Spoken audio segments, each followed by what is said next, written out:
अस्सलाम वालेकुम, सबको प्यार भरा सलाम। आप देख रहे हैं यूरोप वीज़ा न्यूज़ और मैं हूं शाहिद सदीकी। अच्छा जी, गर्मियों का सीज़न स्टार्ट है, बल्कि होने वाला है स्टार्ट। और यूरोप के अंदर बहुत ज़्यादा टूरिस्ट आता है और टूरिस्ट का वीज़ा लेकर लोग आते हैं। कुछ तो वापस चले जाते हैं, कुछ यहीं पर रह जाते हैं। तो आज मैं टूरिस्ट के ऊपर बात करूंगा।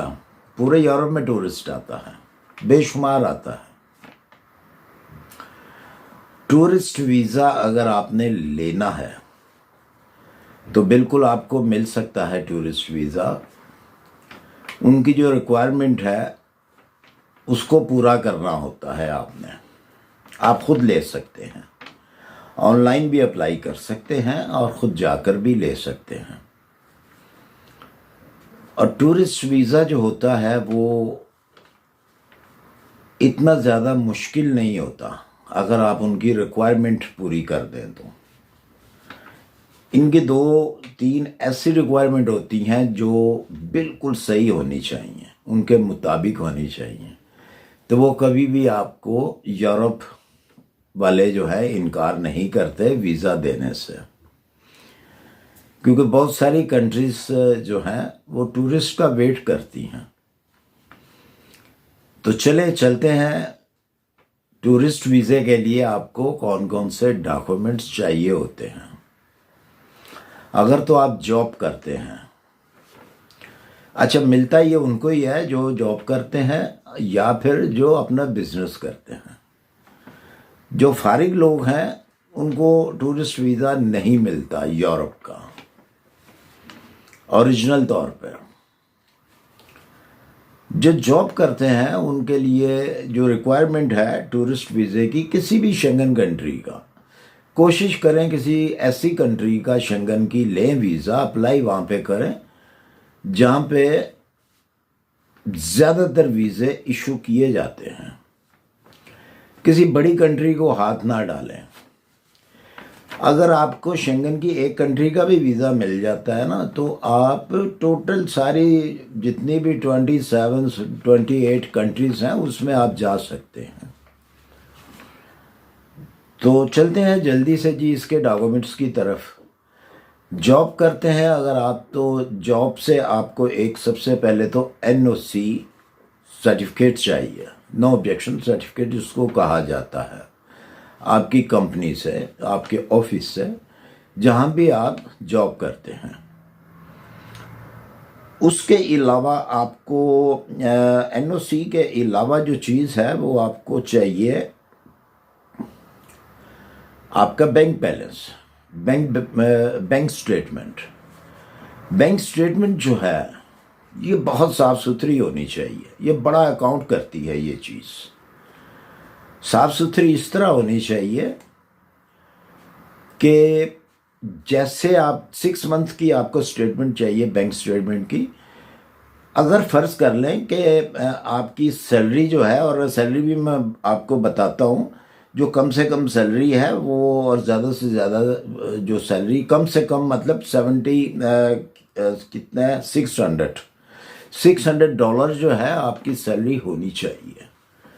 और एवरी मंथ आपके बैंक में $600 ही आना चाहिए। जब भी आप स्टेटमेंट दें 6 मंथ की, उस दौरान 6 मंथ के दौरान आपने ना तो बड़ी रकम उसमें डालनी है और ना ही वहाँ से निकलवानी है। एक नॉर्मल जो आपका ख़र्चा है, फ़र्ज़ करें आपकी $600 जो है वो इनकम है, सैलरी आती है, आ रही है आपके अकाउंट में, तो उसमें से अगर $200 आपका ख़र्चा है तो आप 200 ही लें वहाँ से।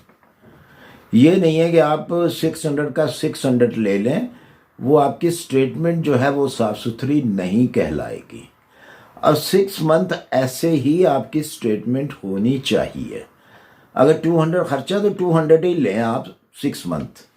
उसमें ना तो भारी रकम डालें और ना ही निकालें, क्योंकि उनको पता चल जाता है ये आपने स्टेटमेंट बनाने के लिए भारी रकम डाली है या डलवाई है किसी से। इसको कहते हैं साफ सुथरी स्टेटमेंट। तो इसी तरह की आपने स्टेटमेंट लेनी है। अच्छा जी, उसके अलावा जो है, अगर आप टैक्स पेड हैं तो ज़बरदस्त काम हो जाएगा आपको। मेरे ख्याल टैक्स पेड जो लोग होते हैं उनको कोई कार्ड भी गवर्नमेंट की तरफ से इशू किया जाता होगा लाजमी, या टैक्स नंबर होता होगा, वो भी आपने अपनी एप्लीकेशन में जो है वो लिखना है। अच्छा, जो जहाँ पे आप जॉब करते हैं वहाँ से आपको एक लेटर भी चाहिए आपकी हॉलीडेज़ का, और उस लेटर में आपकी सैलरी जो है वो भी दर्ज होनी चाहिए। अगर $600 के करीब आपकी सैलरी है जो बैंक में आती है, वही वहाँ पे आपके जो लेटर है कंपनी का उसके अंदर होनी चाहिए। ये नहीं है कि $800 आपके अकाउंट में आ रहा है और आपकी सैलरी जो है वहाँ पे लिखी गई है $500 या $600, फिर भी आपको वीज़ा नहीं मिलेगा। अच्छा, जो मैं इंफॉर्मेशन देता हूँ ना, इसके ऊपर इसको इग्नोर ना किया करें। बहुत सारे लोग ऐसे करते हैं, उनके वीज़े रिजेक्ट हुए हैं किसी और, मतलब सिर्फ मैं विजिट वीज़े की नहीं बात कर रहा, मैं किसी और वीज़े की, वर्क वीज़े की बात कर रहा हूँ। एक दोस्त से मैंने, मतलब इसी तरह मेरा सब्सक्राइबर था, तो मुझसे पूछा गया जी मैं स्टेटमेंट बैंक की कितनी दूँ, तो मैंने उनको बताया। लेकिन जब उन्होंने दे दी तो उसके बाद मुझे बताया कि जी मैंने तो स्टेटमेंट जो है इतने की दी है। मैंने कहा आपने गलत किया है, आपने अपना पैसा ज़ाया कर दिया, आपको वीज़ा नहीं मिलेगा। इतने नंबर जो है आपके ऊपर ऑब्जेक्शन नंबर जो है वो लगाया जाएगा, और वो ही हुआ। तो कहने लगे यार मैंने तो मामूली सी बात समझी थी। मामूली सी बात ये नहीं होती, इसलिए इन चीज़ों के ऊपर आपने गौर करना है। जो सैलरी है, जो आपके लेटर में, कंपनी का जो लेटर इशू होगा, जो उसके ऊपर लिखी हुई है वही आपके अकाउंट में मनी आनी चाहिए, उससे ऊपर नीचे मनी नहीं आनी चाहिए। अच्छा जी, इसके अलावा अगर आपके पास कोई प्रॉपर्टी है तो प्रॉपर्टी के अगर आप डॉक्यूमेंट्स उसकी फ़ोटोकॉपी करके साथ लगा देते हैं तो वो उससे भी ज़्यादा बेहतर है। आपको कभी ऑब्जेक्शन नहीं लगाएगी एम्बेसी, 100% आपको वीज़ा देगी। ये चीज़ें होती हैं पॉइंट की ना, ये पॉइंट नोट करते हैं। जो वीज़ा देता है आपको एम्बेसी, इन चीज़ों को बहुत ज़्यादा वो देखते हैं।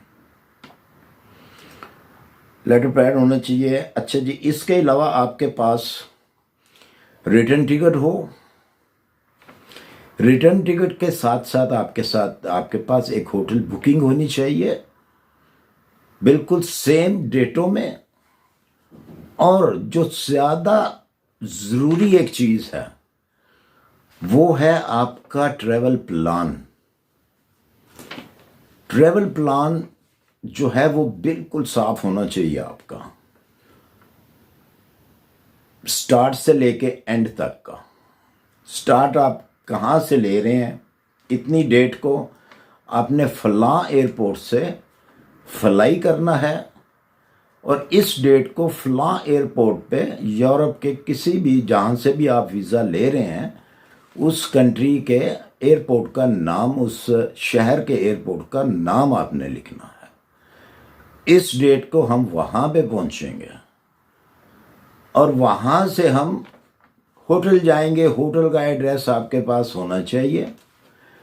और बाज़-औक़ात आपसे सवाल भी किया जाएगा, जी आप एयरपोर्ट से होटल कैसे जाएंगे, उसका कितना फासला है। तो ये भी आपको ध्यान में रखना है कि एयरपोर्ट से आपका जो होटल बुकिंग कराई हुई है आपने, वो कितने किलोमीटर का फासला है, आप कैसे जाएंगे। आप पब्लिक ट्रांसपोर्ट से जाएंगे या आप टैक्सी लेंगे, या आपने रेंट कार जो है वो एयरपोर्ट से लेनी है। ये सब कुछ आपने बीच में उस ट्रैवल प्लान के लिखना है। नेक्स्ट डे आपने कहाँ जाना है, जी डिज्नीलैंड जाना है। पेरिस से डिज्नीलैंड कितने किलोमीटर है, वो भी आपने बीच में लिखना है। आपने एक दिन जाके डिज्नीलैंड में रहना है या 2 दिन डिज्नीलैंड में रहना है, वहाँ की आपने होटल का नाम भी बताना है, फलां होटल में हमने 2 दिन रुकना है। ठीक है जी। ये चीज़ें जो हैं आपको फेल नहीं होने देती, जो चीज़ें मैं आपको बता रहा हूँ। हाँ, अगर आप अपनी मर्जी से करेंगे तो फिर जिम्मेदारी भी आपकी होगी। इसकी वीज़ा फीस जो है वो 80 यूरो से लेकर 85 यूरो तक हो सकती है। डिफरेंस कंट्रियों की डिफरेंस वीज़ा फीस है, लेकिन कम से कम और ज़्यादा से ज़्यादा मैंने आपको बताई है, इसके अंदर अंदर होगा। अच्छा जी, अगर इसके साथ साथ एक आप सीवी लेटर भी बना लें, वो भी साथ में अटैच कर दें, तो कहते हैं ना कि सोने के ऊपर सुहागा, या इस तरह का कोई लफ्ज़ है, वो हो जाएगा। क्योंकि आपने अपनी लाइफ की पूरी हिस्ट्री भी बयान कर दी वहाँ पर सीवी के ज़रिए कि जी मैं फ़लाँ हूँ और मैंने ये किया है आज तक। तो उस चीज़ से आपकी फाइल के ऊपर बहुत अच्छा असर पड़ता है, ये भी ज़हन में रखिएगा।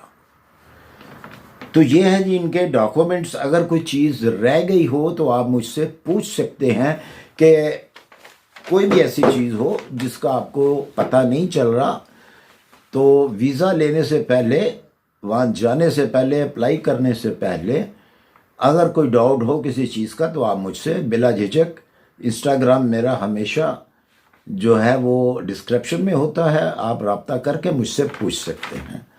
तो मुझे उम्मीद है आज की वीडियो आपको पसंद आई होगी। अगर पसंद आई है तो इसको लाइक और सब्सक्राइब कर दीजिए।